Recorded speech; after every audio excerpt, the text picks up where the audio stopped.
आज का पहला प्रश्न है कि उत्तरी अमेरिका की सर्वोच्च चोटी क्या है।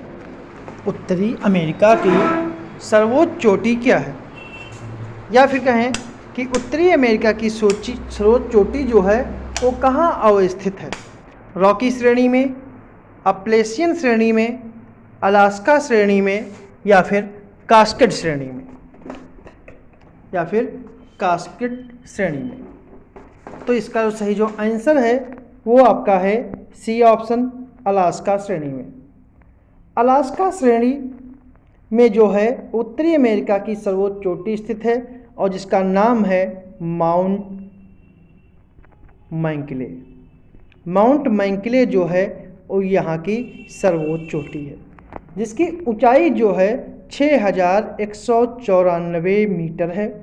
ठीक है, और यह अलास्का श्रेणी में है। अगर उत्तरी अमेरिका महाद्वीप की सर्वोच्च चोटी की बात करें, अगर रॉकी श्रेणी मतलब कि अमेरिका की एक प्रमुख जो श्रेणी है वो रॉकी पर्वत श्रेणी भी है, या कहें रॉकी पर्वतमाला भी है। अगर इसकी सर्वोच्च चोटी की बात करें तो यहाँ की सबसे ऊंची जो चोटी है उसका नाम है एल्बर्ट। माउंट एल्बर्ट जो है वो रॉकी श्रेणी की सबसे ऊंची चोटी है। और अपलेशियन श्रेणी की बात की जाए, तो यहाँ की सबसे ऊंची चोटी जो है वो माउंट मिचेल है। तो इसका सही जो आंसर है वो आपका सी ऑप्शन है। अगला प्रश्न है, निम्नलिखित कथनों में कौन सा एक असत्य है कि यूरोप की सबसे बड़ी झील लेडो जेस्कोय है, और यह खारे पानी की झील है, या हिमानीकृत झील है, और यह रूस में स्थित है। ठीक है, तो कौन सा जो है वो असत्य है। जो इसका सही जो आंसर है वो आपका है बी ऑप्शन, या खारे पानी की झील है। यूरोप की सबसे बड़ी झील जिसे लेडो जेस्कोय भी कहते हैं, लेडोगा भी कहते हैं, लेगोडा भी कहते हैं। ठीक है, तो सबसे बड़ी झील जो कौन है वो लेडो जेस्कोय है। ठीक है, लेडो जेस्कोय है, और यह खारे पानी की झील ना होकर यह जो है मीठे पानी की झील है। यह एक मीठे पानी की झील है और यह रूस में स्थित है। और रूस में एक प्रांत है जिसका नाम है उजेरा। रूस के जो है यह उजेरा प्रांत में स्थित है। अगला प्रश्न है, कौन सा युग्म सही सुमेलित नहीं है। पवनों के नाम और उनके स्थान, जिसमें ब्रिकफिल्डर, हबूब, योमा और खमसिन। जिसका सही जो सुमेलित नहीं है वो आपका है बी ऑप्शन, हबूब। हबूब एक जो है वो एक रेतीला तूफान है। एक क्या है, यह एक रेतीला तूफान है और यह सूडान के दक्षिणी किनारों पर होता है, ना कि ईरान में होता है। यह जो होता है यह सूडान में होता है, इसलिए बी ऑप्शन जो है वो गलत है। बाकी जो हैं वो अन्य जो हैं वो सही सुमेलित हैं। अगला प्रश्न है, ड्रमलिन के निर्माण में निम्नलिखित में से कौन सा कारक उत्तरदायी है। जल या नदी, हिमानी, पवन, या फिर इनमें से कोई नहीं। जो इसका सही जो आंसर है वो आपका है बी ऑप्शन, हिमानी। क्योंकि ड्रमलिन का आकार जो है वो उल्टी नदी के आकार का उल्टी नौका के समान होता है, जब हिमानी के तल थोड़े थोड़े समय पर गुंबदाकार टीलों के रूप में जमा होते हैं, तो ऐसी स्थलकृतियों को जो बनती हैं उन्हीं को ड्रमलिन कहते हैं। अगला प्रश्न है, निम्नलिखित में से देशों में से किस देश की समुद्री तटरेखा नहीं है। लाइबेरिया, बोल्विया, उरुग्वे और अंगोला। इसका जो सही जो आंसर है वो आपका है बी ऑप्शन, बोल्विया। बोल्विया की जो है वो स्थल सीमा नहीं है। जिन देशों की समुद्री तटरेखा नहीं पाई जाती है उन्हें भू आवेष्टित देश कहते हैं। बोल्विया एक भू आवेष्टित देश है जो दक्षिण अमेरिका में स्थित है। दक्षिण अमेरिका का एक और देश है जिसे पराग्वे कहते हैं। पराग्वे है वो भी भू आवेष्टित देश है, जिन्हें हम अंग्रेजी में लैंडलॉक कंट्री कहते हैं। तो दक्षिण अमेरिका महाद्वीप के जो दो देश हैं बोल्विया और पराग्वे, ये लैंडलॉक कंट्री है। इनकी सीमा किसी भी समुद्र से टच नहीं करती है। अगला प्रश्न है, निम्न कथनों पर विचार कीजिए कि विश्व के अधिकार प्लेसर निक्षेप दक्षिण पूर्व एशिया में फैले हैं और विश्व में प्राप्त होने वाली टिन का अधिकांश प्लेसर निक्षेपों से प्राप्त होता है। तो कौन सा कथन सही है? केवल एक, केवल दो, दोनों या फिर दोनों नहीं। जिसका सही जो आंसर है वो आपका है सी ऑप्शन। इसके दोनों कथन जो हैं वो सही हैं। अगला प्रश्न है कि निम्नलिखित जनजातियों में कौन सी एक विषुवत रेखी अफ्रीका के कांगो बेसिन के वर्षा वनों में रहने वाली जनजाति है? पिग्मी, जुलू, बोरा या फिर बंतू। जो इसका सही जो आंसर है वो आपका है ए ऑप्शन पिग्मी। पिग्मी जनजाति जो है वो कांगो बेसिन के वर्षा वनों में स्थान करती है और यह एक शिकारी जनजाति है। पिग्मी जनजाति जो है वो कह सकते हैं कि एक शिकारी जनजाति है। अगला प्रश्न है निम्नलिखित में कौन सा मेघ गर्जन के प्रमुख कारण है? संघनन, उच्च तापीय आर्द्रता, ऊर्ध्वाधर हवा। तो कौन सा सही कूट है? 1 और 3, 1 और 2, 2 और 3 या फिर 1, 2, 3। जो इसका सही जो आंसर है वो आपका है डी ऑप्शन 1, 2, 3। मेघ गर्जना तड़ित झंझा की एक ही प्रक्रिया है और सभी का संबंध जो है मेघ गर्जन की प्रक्रिया से है। मतलब कि मेघ गर्जन तड़ित झंझा की ही एक प्रक्रिया है, इसलिए इसके तीनों का संबंध जो है वो मेघ गर्जन से ही है। अगला प्रश्न है पृथ्वी की आंतरिक दशाओं की जानकारी प्राप्त करने में प्राकृतिक स्रोत के रूप में नहीं है? ज्वालामुखी उद्गार, भूकंपी तरंगे, घनत्व और गुरुत्वाकर्षण बल। जिसका सही जो आंसर है वो आपका है सी ऑप्शन घनत्व। अगर पृथ्वी की आंतरिक दशाओं की बात करें, आंतरिक दशाओं को जानने के प्राकृतिक स्रोतों की बात करें तो आपका है ज्वालामुखी उद्गार, भूकंपी तरंगे और गुरुत्वाकर्षण बल। ये तीनों जो हैं पृथ्वी के जानकारी आंतरिक प्राप्त करने के प्राकृतिक स्रोत हैं। अगर अप्राकृतिक यानी कृत्रिम स्रोत की बात की जाए तो उनमें जो आते हैं अप्राकृतिक में, तो उसमें पहला आ जाता है तापमान, फिर आता है दबाव और फिर आता है आपका घनत्व। मतलब कि तीन जो हैं घनत्व, तापमान और दबाव जो हैं वो पृथ्वी की आंतरिक दशाओं को जानने के लिए वो अप्राकृतिक स्रोत हैं, जबकि भूकंपी तरंगे, ज्वालामुखी उद्गार, गुरुत्वाकर्षण बल जो हैं ये प्राकृतिक स्रोत हैं। अगला प्रश्न है ऑस्ट्रेलिया महाद्वीप के संबंध में कौन सा एक कथन असत्य है? कि यह पूर्णतया विषुवत वृत्त के दक्षिण में स्थित है, इसके दक्षिण में कारपेटिया की खाड़ी है, इसका मध्यवर्ती भाग निम्न भूमि प्रदेश कहलाता है और आयर झील जो है यहीं स्थित है। अगर इस प्रश्न की सही आंसर की बात की जाए तो इसका सही जो आंसर है बी है, क्योंकि कारपेटिया की खाड़ी जो है वो ऑस्ट्रेलिया के दक्षिण में नहीं है, यह दक्षिण में नहीं है, यह ऑस्ट्रेलिया के उत्तर में है, इसलिए बी ऑप्शन इसका जो है गलत है। अगला प्रश्न है निम्नलिखित में से कौन सी गर्म महासागरीय जलधारा नहीं है? गल्फ स्ट्रीम, फ्लोरिडा, कनारी या फिर मोजाम्बिक। जो इसका सही जो आंसर है वो आपका है सी ऑप्शन कनारी। कनारी जो जलधारा है यह जो है गर्म जलधारा नहीं है, ठीक है, बाकी ये ठंडी जलधारा है, जबकि गल्फ स्ट्रीम, फ्लोरिडा और मोजाम्बिक ये तीनों जो हैं आपकी गर्म जलधाराएं हैं। अगला प्रश्न है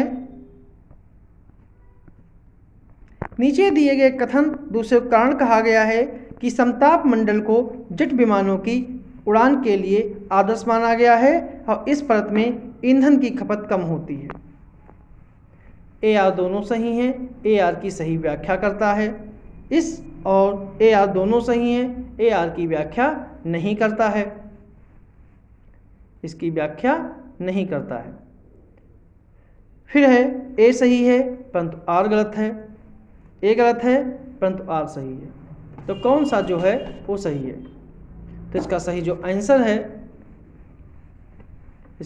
आंसर है वो आपका है सी ऑप्शन, ए सही है, लेकिन परंतु आर गलत है। मतलब ए सही, सी सही है, ए सही है, परंतु आर गलत है, क्योंकि समताप मंडल को जेट विमानों के उड़ान के लिए आदर्श माना जाता है, ऐसा पूर्णतया सही है। ठीक है, जबकि इस पर्व में ईंधन की खपत कम होती है, ऐसा कोई तथ्य नहीं है। समताप मंडल जो है वो बादल और अन्य मौसमी घटनाओं से मुक्त होता है, इसलिए जेट विमानों को समताप मंडल को में उड़ान भरने के लिए आदर्श स्थिति मानी जाती है। अगला प्रश्न है, निम्नलिखित में से कौन सी झील बोल्विया और पेरू के बीच है? अथाबास्का, रेंडियर, उर्मिया या फिर इनमें से कोई टिटकाका। अथाबास्का, रेंडियर, उर्मिया या टिटकाका। तो इसका सही जो आंसर है वो आपका है डी ऑप्शन, टिटकाका। टिटकाका झील जो है बोल्विया और पेरू की सीमा पर है। अथाबास्का और रेंडियर झीलें जो हैं ये दोनों जो हैं ये कनाडा में स्थित हैं। ठीक है, और उर्मिया झील जो है यह आपकी ईरान में स्थित है, इसलिए सही ऑप्शन जो है वो डी ऑप्शन सही है। अगला प्रश्न है, निम्न कथनों पर विचार कीजिए कि सागरीय लवणता का मुख्य स्रोत भूमि है और सागरीय जल की लवणता में सोडियम क्लोराइड का अधिकतम स्थान है। कौन सा सही है? केवल एक, केवल दो, दोनों या फिर दोनों नहीं? जो इसका सही जो आंसर है वो आपका है सी ऑप्शन। इसके दोनों कथन जो हैं पूर्णतया सही हैं। मतलब सागरीय लवणता का मुख्य स्रोत भूमि है और सागरीय जल की लवणता में सोडियम क्लोराइड का अधिकतम स्थान है। अगला प्रश्न है, सूची 1 और सूची 2 को सम्मिलित करना है, जिसमें एक केंद्र है और एक उद्योग है कि संघाई, मिलान, नगोया और हवाना किस उद्योग के लिए ये जाने जाते हैं? जो इसका सही जो आंसर है कि संघाई जो शहर है, संघाई चीन का है शहर ये। संघाई जो है वस्त्र और मशीनरी के लिए प्रसिद्ध है। मिलान जो है इटली का है, यह रेशम वस्त्रों के लिए प्रसिद्ध है। नगोया जो है जापान का है और यह ऑटोमोबाइल के लिए प्रसिद्ध है। और हवाना जो है ये सिगार उद्योग के लिए प्रसिद्ध है।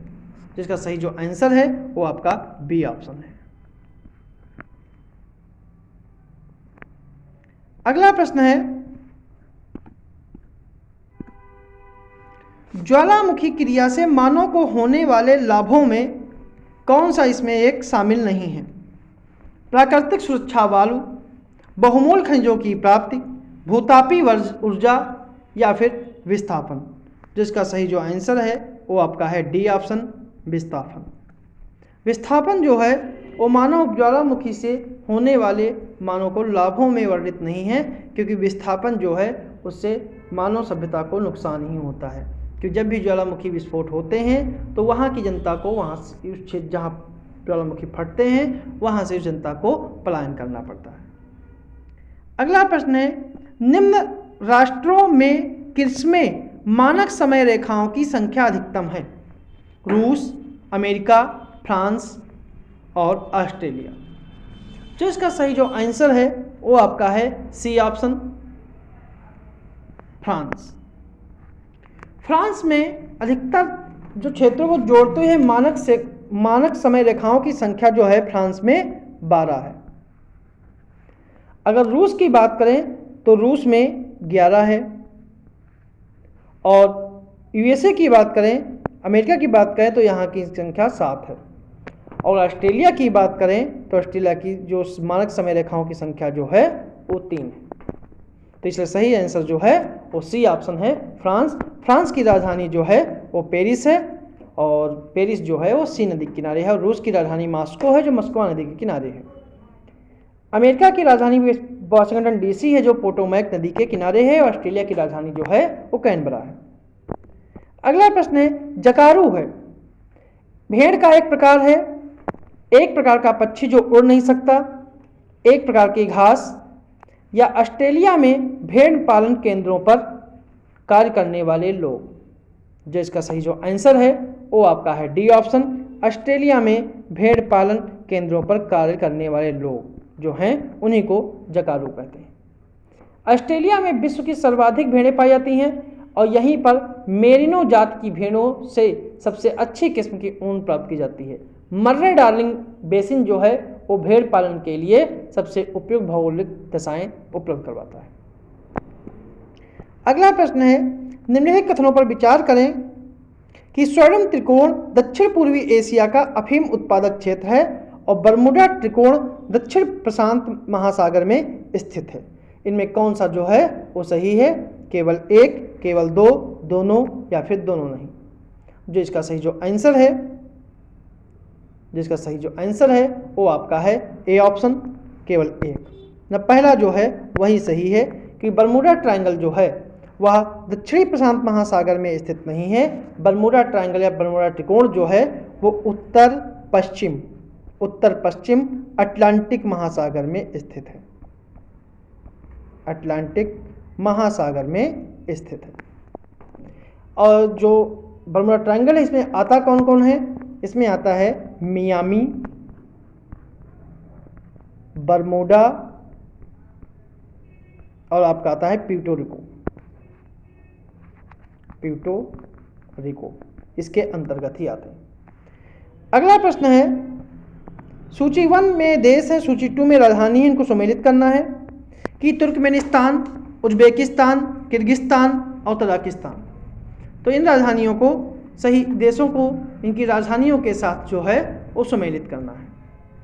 तो इसका सही जो आंसर है वो आपका है कि तुर्कमेनिस्तान की राजधानी जो है वो अज़गाबाद है, उज्बेकिस्तान की राजधानी जो है वो ताशकंद है, किर्गिस्तान की राजधानी जो है बिश्केक है और तजाकिस्तान की राजधानी जो है वो दुशांबे है। इस प्रकार जो सही आंसर जो है वो बी ऑप्शन है। ठीक है, तो ये थे हमारे आज के प्रश्न। ठीक है, जो किसी भी परीक्षा के लिए इंपॉर्टेंट हो सकते हैं।